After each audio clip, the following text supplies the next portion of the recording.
Alright, welcome to another episode. This one's a little bit different to normal. So what I've got here, I've bought a boneyard Glock 19 Gen 4 and we're going to see what we get. So yeah, well, that's what you see is what you get. I was actually just checking for the manual because these are quite useful. So RTFM, as some of you might know. Right, so let's have a look. We have barrel, slide, Gen 4 slide. That's not a Gen 4 barrel. Different serial numbers, so they've mixed and matched. That's fine. We have a what's happened there? Gen 3 slide. This is maybe like a 5KU TTI slide.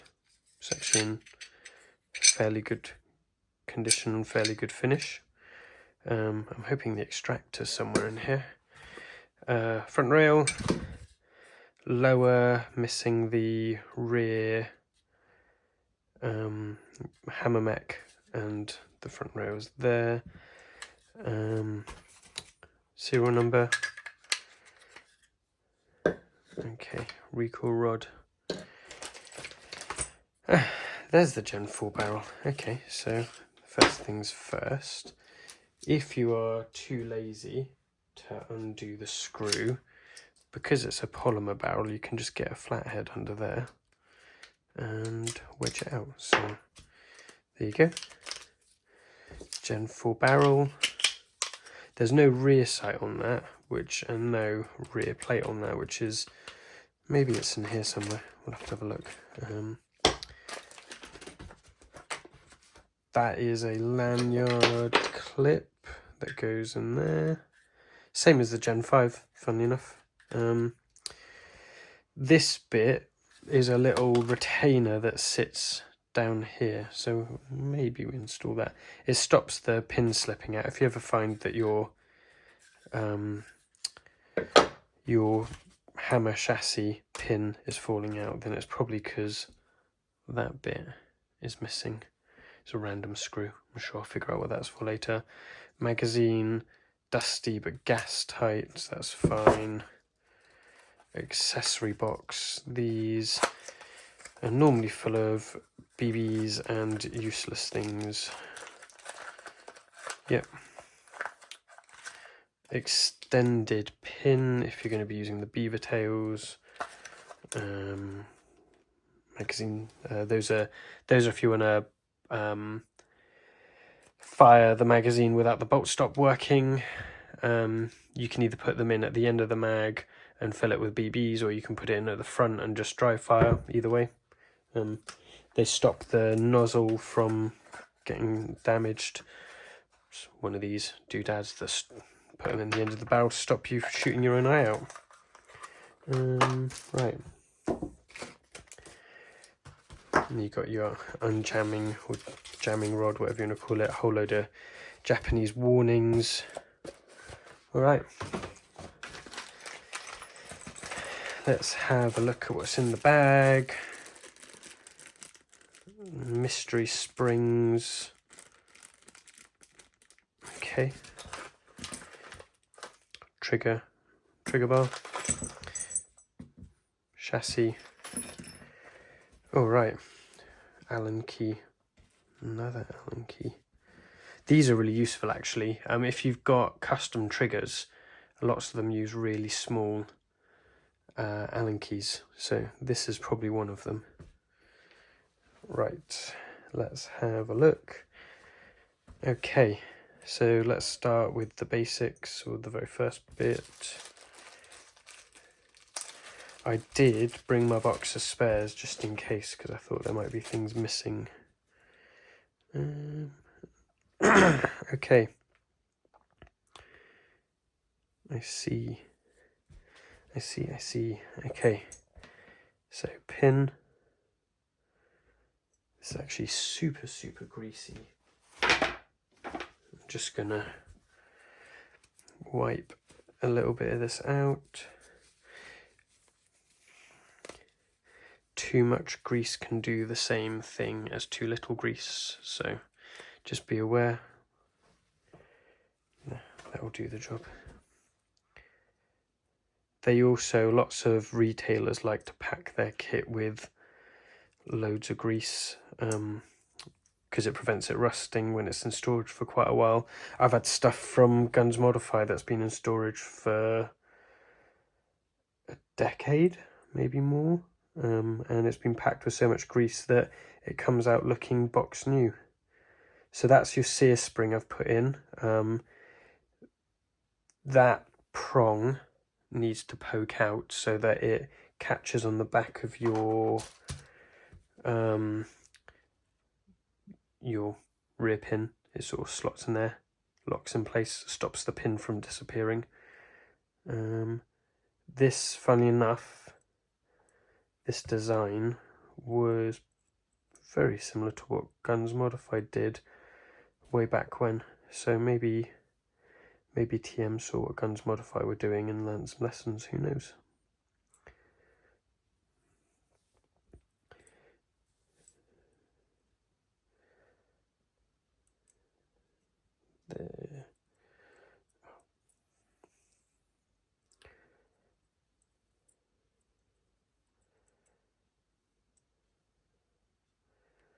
There we go, that's all in.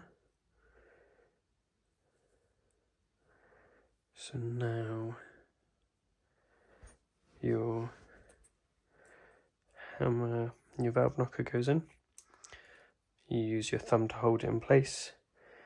Then got your hammer and your hammer spring. Make sure the long end is pointing down. And then you sort of wiggle this in place. So it goes in like that. Make sure that the long end is against the chassis like that. And then click it in place.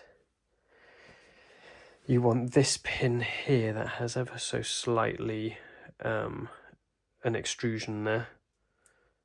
Stops it going all the way through. Is that too big? Yes, it is. Let's use the screwdriver. So what I tend to find easiest is you can use an Allen key to help line up the hammer.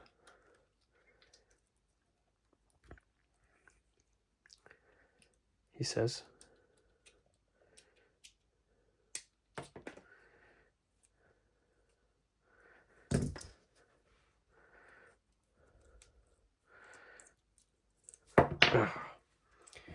Right, let's try that again.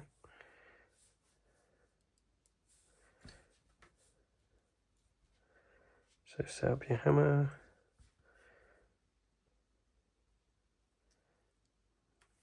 Valve knocker goes in. Use your finger to hold it in.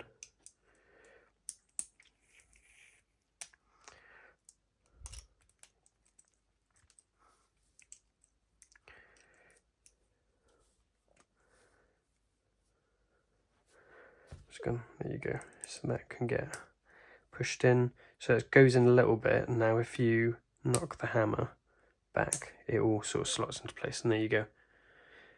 Not bad. And then you check that you've done it right. There you go.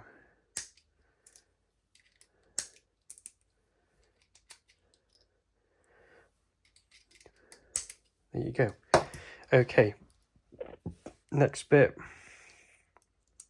Disconnect a pin.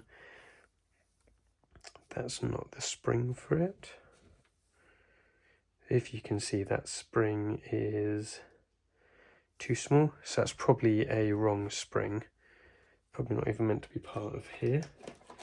What I do have is a useful little box of spare springs that I've collected over the years, and I know for a fact that there is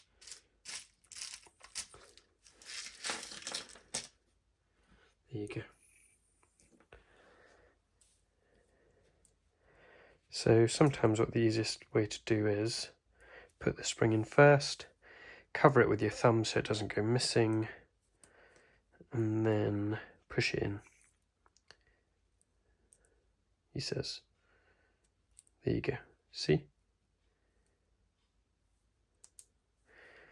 Now, if we put the hammer in on the other side, there you go. That all should slot in nicely.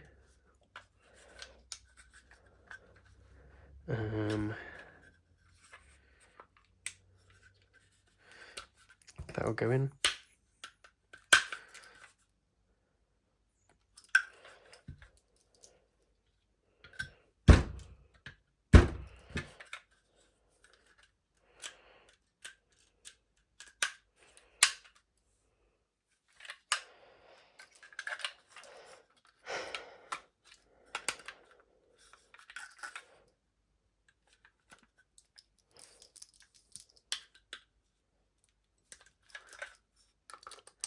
It's getting stuck somewhere, so let's try from the other end.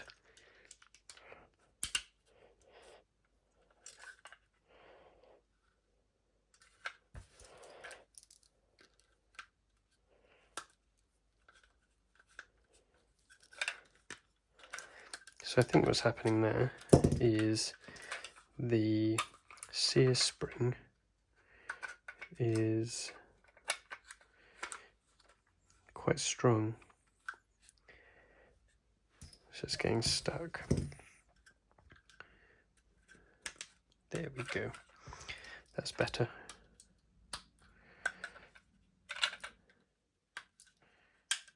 There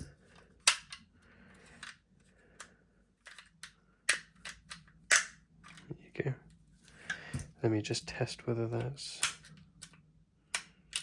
Yeah, that looks fine. Okay, so there is also a screw for the rear. So that, it's got a bit of dust on it.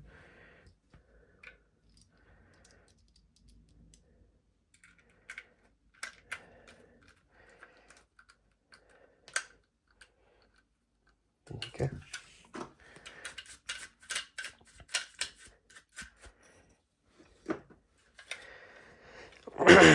Okay, trigger spring.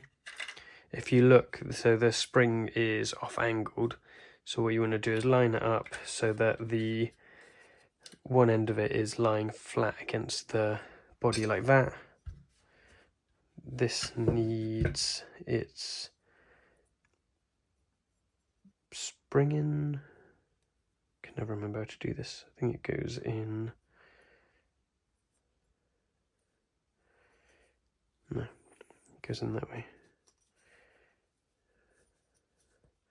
It goes in like that. Wiggle. There you go.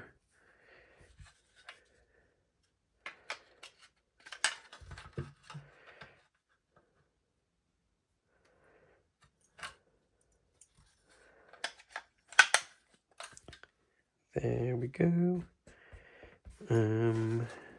Oh.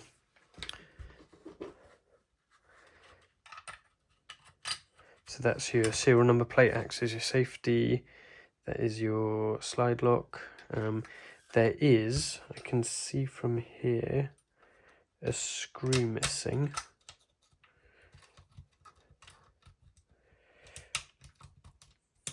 As you can see, there's a screw missing there.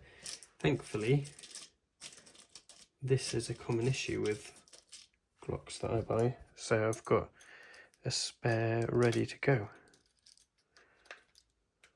So, wrong screwdriver head. There we go. There. Nice. And now, so this is your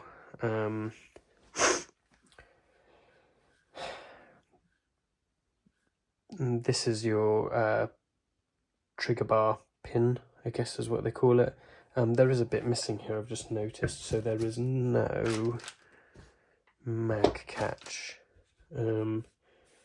So I might have to add that in later. Let me just see if I can find one.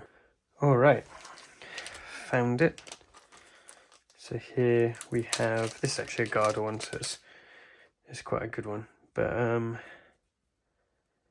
mag catch, sorry, slide catch. Put that in like that. There you go. That can sit in there between the trigger and the frame. You then find your body pin. This isn't actually the right body pin for this, but it will do the job.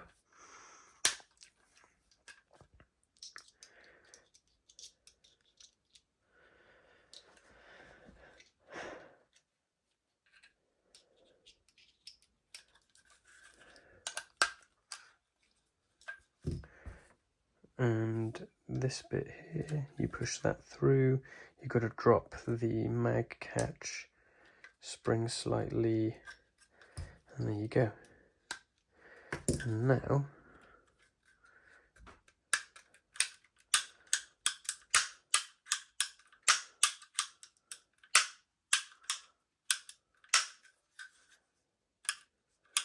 always check that that drops back in.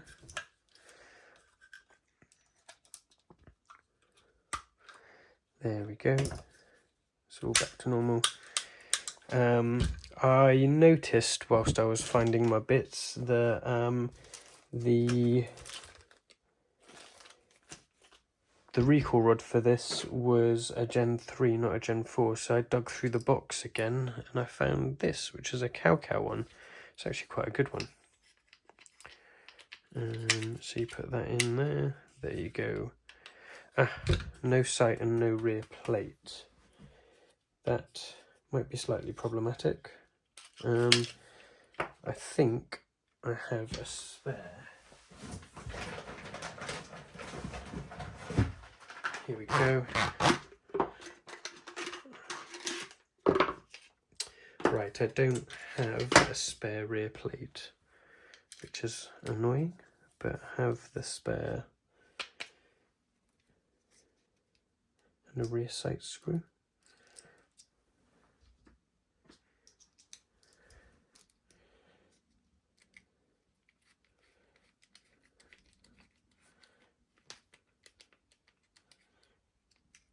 There you go.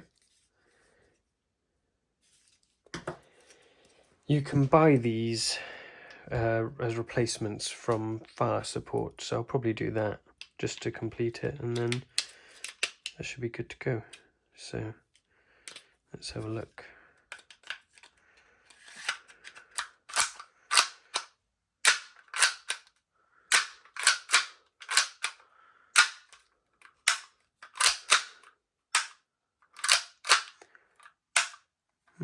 It's not bad. Right, just had a quick look in the box again in case I missed anything, but I haven't. So let's try. Yep, that's all right. Nice. So I'll clean that up a bit, put a new rear plate on it, and we'll be done.